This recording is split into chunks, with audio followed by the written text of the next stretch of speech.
Sure. Yeah. Okay. So Amy, tell us what you just said about what you're certified in. We're talking about quiet time. I'm Sheila. Raise your hand, Cammie. There's Cammie. And there's Amy. And then we've got Rhonda on the line. So our habit of health we're talking about this week is quiet time. So we're each going to share something, how quiet time has helped us. And we're starting with Amy. Yeah, so I was working at Goldman Sachs, stress case. I was not coping well with stress and stuff. And I had a friend that worked there that dragged me off to yoga classes. And it was huge. It just, totally helped me out with dealing with the stress and everything. And so I practiced yoga for a long time. And then I just loved it so much. And it just when it wasn't just work, it was just everything. It just my stress levels down. I just felt better. I was just happier. And so I got certified to be an instructor. And right now I'm not teaching any students. I mostly do it for free, kind of just to help other people.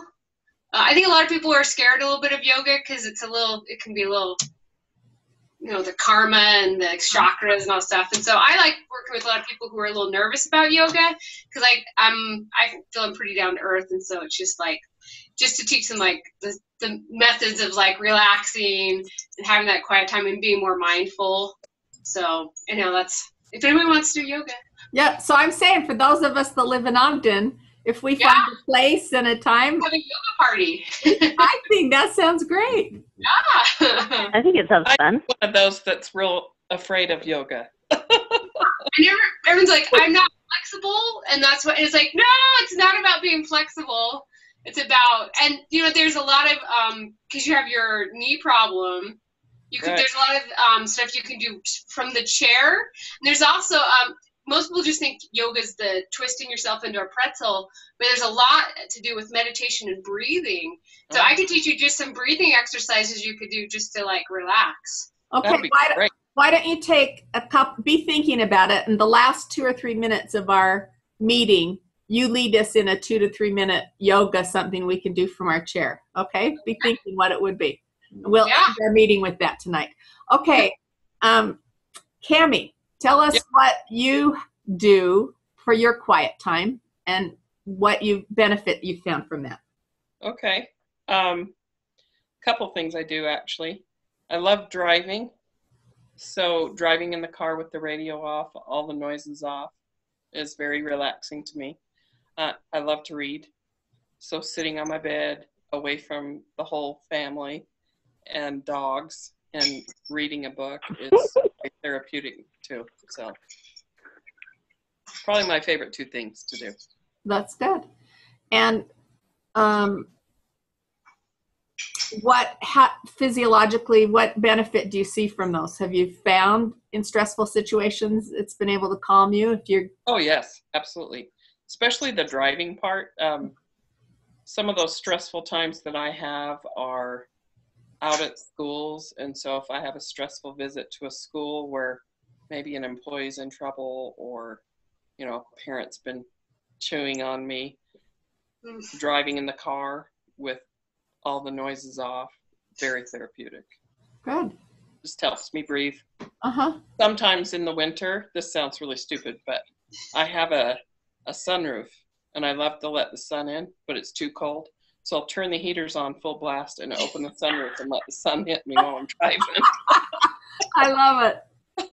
Good. It's a little bit of therapy too. Well, sun and fresh air are both really good for you. Mm-hmm. That's good. All right. Okay, so Rhonda, what's something you do for quiet time? I do a ton of driving just because of back and forth to Ogden from Brigham. But my favorite thing is just to kind of sit down and just sit down and shut it all off for a few minutes. I tend to be a very hyperactive. My mind seems to go at 1,000,000 miles an hour, and I've got 50,000 projects going on all over everywhere. And so it's good for me just to shut it all down for a little while. And I've noticed that it helps me to refocus and regroup and be able to prioritize a little bit better when I'm not constantly thinking about 1,000,000 things at once. That's good.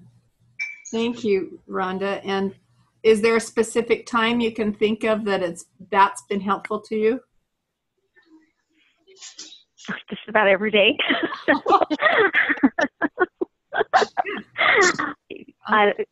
Yeah, probably type A. So, yeah, I tend to take early mornings before anybody else in the household gets up and just have a little quiet time to myself. It's nice. So I do it pretty much every morning. I can't think of a specific time that's helped out, but it helps me regroup every day. Good. Morning is a good time, and I have what I call my power hour in the morning. That I make sure in that hour I've done some movement, I've had prayer, I've had some study time, and I make sure I have my breakfast. And if I have that power hour in the morning, the whole day goes better. So that's what I do for my kind of get ready for the day. And some days when I find myself just reaching for unhealthy things or things seem stressed, I think I didn't have my power hour this morning. That makes a difference. If I don't take the time for me first. Oh, you froze up on us, Sheila. Uh-oh. I'm still hearing myself. I don't know. Amy, can you hear me? Yeah, you're good. Yeah. Froze up for just a second on me. Okay. Anyway, so I found that it's kind of like in the airplane that the oxygen mask drops down. Okay, Cammie, you're freezing. Oh, I am? Yeah. So. Oh, it must be me. Okay. So it's like on the airplane, the oxygen mask drops down. We have to give the air to ourselves first before we can help other people. Yeah. And so I think that's the reason quiet time is such an important thing. Okay, Cammie, let's see what we can do to get you moving. Am I moving yet? No? Oh, now you are. Okay. All right. You froze again. So, okay. Hang on. Right. I'm going to try something on here. So if Amy's ready I can see you moving. So I'm a fidgeter. That's okay. Have you got in my, first of all, before we do our ending yoga, our quiet time as a group, does anybody have any questions or anything else they'd like to cover that we haven't covered today? Okay. Did you guys cover Super Bowl Sunday? You know what? We talked about it, and we realized that the three of us that were on, none of us watched the Super Bowl. So is that maybe somebody? No, you're fine. Maybe somebody listening to this, it will be a challenge. So I know on the wall that they've had several things, and I got something today from Dr. Anderson to forward to people that were challenged with it that I can forward. I'll put on the wall too. So how have you decided you're going to handle it, Rhonda? Because you handled the go into the movie without having popcorn, right? Oh, that's a bummer. You know, I just decided that I'm going to cut myself some slack. And if I want something and I decide that I really want it, I'm going to eat it. Yeah. And if I don't, because when I say, okay, you can have this if you really want it, then I'm not nearly as tempted as if I say, you can't have it. No, just leave it alone. I've decided I'll take some healthy snacks too, so that I'm not just eating those hot wings and all that greasy stuff. Right. You know, it's the 2-year-old in all of us. If you say you can't have it, you really want it. But if you say I can have it if I want, and if I do have some, it's about portion control, you know? Because I look at people that are fit like you and people that are fit have treats too, but they have them as treats. They don't have them as main courses every day, all day. They have them as treats. So Super Bowl Sunday, you're going to have a window of time. You're going to have a few treats and have portion control. You'll be fine. Increase your water and have some protein right before, so to help balance out carbs. You're going to try to, take some things that are healthy that you can eat. So that's good. Okay. Sounds good. A couple minutes left. So Amy's going to guide us in some yoga. Okay. I've done a training at work for people just to, it's about a 30-minute session, but just on yoga at the desk. But one thing we do to deal with stress, because a lot of people have students, and so if they're working with upset students, one thing I have to do is, if you're sitting or standing, you just go as straight, pull pull yourself up all the way through the rib cage. I just forgot what they're called. Like, so you've got really good posture, shoulders kind of rolled in back. You kind of feel a little surge of energy there. And then we're just going to simply breathe in and out through our nose, and we'll just do this like 5 breaths. And one thing I do about yoga, a lot of people are into like the chakras loss. I really like the anatomy, the certification I did. We had anatomy we had a lot of anatomy courses, which why I love the program. But so when you breathe through the nose, it triggers your parasympathetic system, which is the part that relaxes you. When you breathe through your mouth, it triggers your sympathetic system, which is the fight mode. And so by simply breathing through your mouth, you're going to trigger that parasympathetic system, and it will just calm you down. So we're going to pay attention to how you feel right now, kind of sit or stand up straight, and then we're just going to breathe naturally in and out 5 times. In through the nose, out through the nose. So you don't have to go at my pace. Nose both ways. Okay. Nose both ways. Mm-hmm. So I may count it, but go at your own pace. So okay. Inhale through the nose. Exhale. Inhale. And as you're inhaling, pay attention to the way the air feels as it fills your entire lung. And then exhale and pay attention to how the air feels as it flows out.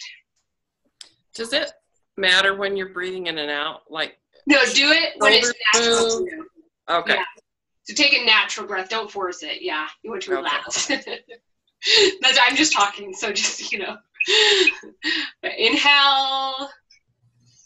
Follow the breath all the way through the lungs. And then allow it to flow out. Inhale again. This is about 3rd or 4th breath. Doesn't matter. And as you exhale, feel all your stress, all your tension flow out with the breath. And we'll have one last breath. Breathe in. Exhale, allow all your tension to release. Does anybody feel a little better right now? A little more relaxed? 5 breaths. I started yawning. I went to sleep. The action really helps, like almost makes you more alert, maybe. Yeah. So if you can do it for like 3 to 5 minutes, where you just you can close your eyes, whatever. You just inhale and exhale through the nose, and just follow your breath. And even though you're just like, why am I just paying attention to my breath? But just being like mindful of your breath for a few minutes, and then you can check back in. And I find that like my brain goes back to like, I actually can, because you get caught up in something you're doing, and your mind's just. I do that. I spin my wheels, and I can breathe for a little bit, and then I can just think clear, and I feel a little more relaxed. And anyhow, that's your 5 minute. It's in and out through the nose. It's not complicated. Awesome. Wonderful. Thank you, Amy. Thank you. Okay, Rhonda, you still with us? I think maybe she went to Nirvana. I did. Okay. Good. All righty. So besides posture and breathing, I've heard of meditation that people do palms up and things like that. Is there physiologically a reason that it helps your body to have a different palms up? Or there are some postures that they do, and a lot of it just has to do with, and there are energy lines through the body, and the science has caught up and actually shown how that is. And so part of it is just that's what they feel lets the energies flow through. Okay, so that's more the chakra. Yeah, but mostly you should just have if you're keeping kind of a good straight posture and comfortable. I've got to learn to do that. It's hard. Too many times I think when I'm relaxing, I think slump, but really that. Amazing thing, good posture burns more calories. Yes, it does. You're using your core and a lot of muscles, little muscles, but burns calories to stand up straight. That's a good idea, to get up from your desk and stand up every once in a while. Well, thank you, Amy, and thank you everybody else listening. So those 4 of you on the 3 others of you on the call, and me too, we can each go give ourselves 40 points now for our coach connection. those of you listening to the recording can't count it by listening. I have to hear your voice. So call me if we haven't already talked this week, or and if I don't answer, leave me a voicemail. But the 4 of us are going to get 40 points right now. Woo! Okay. We'll right. see you Goodbye, same time next week, everybody. All right. Okay. Bye. Bye-bye. Okay. Talk to you later. Bye.